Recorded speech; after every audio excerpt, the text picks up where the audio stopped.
अस्सलाम वालेकुम दोस्तों, आज का पैगाम इन तमाम दिलों के लिए है जिनकी जिंदगी से माँ बाप जैसी अनमोल हस्ती रुखसत हो चुकी है। वो माँ जिसकी गोद जन्नत थी, वो बाप जो सायादार दरख्त की मानंद जिंदगी के तूफानों से बचा लेता था।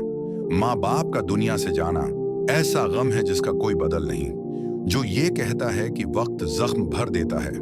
शायद वो कभी यतीमी के दुख से न गुजरा हो, क्योंकि माँ के आखिरी लम्स के बाद और बाप के आखिरी कुंधे के बाद जिंदगी कभी पहले जैसी नहीं रहती। यादें रह जाती हैं। उम्मी की वो नसीहतें जो उस वक्त बोर लगती थीं, आज सुकून का जरिया बन जाती हैं। अबू की डांट जो कभी सख्त लगती थी, आज दुआ की तरह याद आती है। जो लोग माँ बाप को खो चुके हैं वो जानते हैं कि ईद का दिन कैसा सोना होता है और जनाजों में हाथ उठाने वाले वो चेहरे किस कदर अकेले हो जाते हैं। लेकिन सुनो, अगर तुम्हारे वालिदैन दुनिया से जा चुके हैं तो समझो, अब तुम्हारे लिए दुनिया में सबसे अहम काम उनके लिए दुआओं का सिदका है। नबी करीम ने फरमाया, जब इंसान मर जाता है तो उसके अमल मुनक़ता हो जाते हैं, सिवाय तीन के: सिदका जारिया, इल्म जिससे फायदा उठाया जाए, और नेक औलाद जो उसके लिए दुआ करे। तो ऐ सुनने वाले, अगर तुम यतीम हो गए हो या तुम्हारे वालिदैन इस दुनिया से जा चुके हैं तो याद रखो, तुम अब उनकी आखिरत के लिए उम्मीद हो, उनकी मग़फ़िरत के लिए वसीला हो।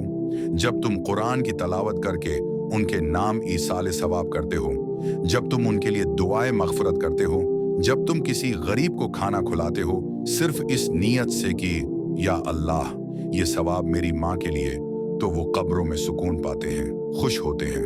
अल्लाह फरमाता है, और हम उनके एमाल को लिखते हैं और उनके असरात को भी। ये उसरात, ये नेकी, ये दुआएं उनके दर्जात बुलंद करती हैं। और सुनो, अगर माँ बाप तुमसे नाराज होकर गए या तुमने उनकी जिंदगी में कोई कमी की तो अब भी वक्त है।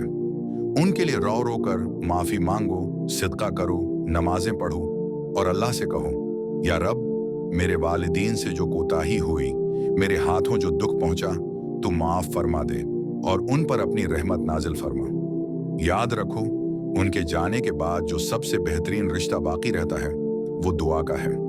तो ए नाज़रीन, अगर तुम्हारे वालिदीन दुनिया में नहीं तो उनके लिए जीना सीखो, उनकी दुआओं का हक अदा करो और अपनी जिंदगी को ऐसी नेकी से भर दो कि तुम्हारी वजह से उनकी कब्रें नूर से जगमगा जाएं। अल्लाह हर यतीम दिल को सब्र अता फरमाए, हर माँ बाप की मग़फ़िरत फरमाए और हमें उनका वफादार और नेक औलाद बनाए। आमीन। अगर आपको ये वीडियो दिल से महसूस हुई हो तो शेयर जरूर करें, शायद किसी और का दिल भी उसे सुनकर सुकून पा जाए। अल्लाह हाफिज।